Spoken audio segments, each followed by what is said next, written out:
کچھ میں کہوں گا ہمارا بھی قصور ہے، لیکن کچھ ڈیپینڈ آپ پہ بھی تو کرتا ہے نا پتر، تسی کی فرمائش کر دے ہو اور پتر اب تو ہم اتنی دور ہو گئے،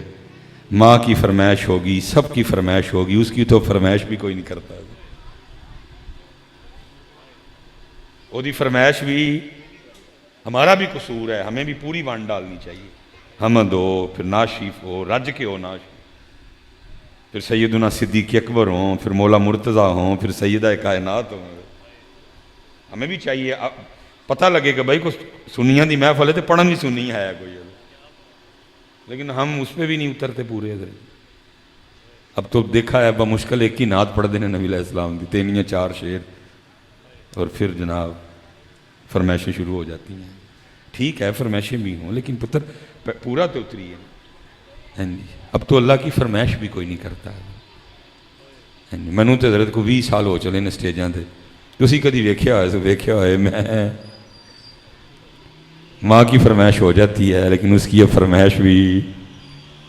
ان کا تصوف شروع بھی اللہ رسول سے ہوتا تھا، ان کا تصوف ختم بھی بابا صاحب اترا، جن کے دم قدم سے یہاں تصوف پھیلا پلا پھولا، وہ کیا کہہ رہا ہے، وہ کیا کہہ رہا ہے، وہ کیا کہہ رہا ہے، اس نے کیا کہا، یار ان سے ہمیں نہیں کوئی غرض ہے، ان کی بات کرتے ہیں حضرت، جن کو سب نے مانا حضرت،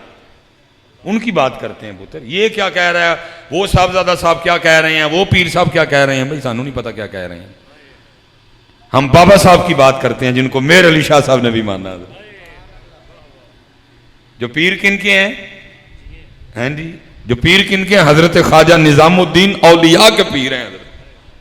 جنہوں نے مرید حضرت خواجہ نظام الدین اولیاء رحمت اللہ تعالی علیہ ہوں، وہ پیر کی کیا شان ہوگی یار، لکھا ہے جی، یہ ہے تصوف پتر۔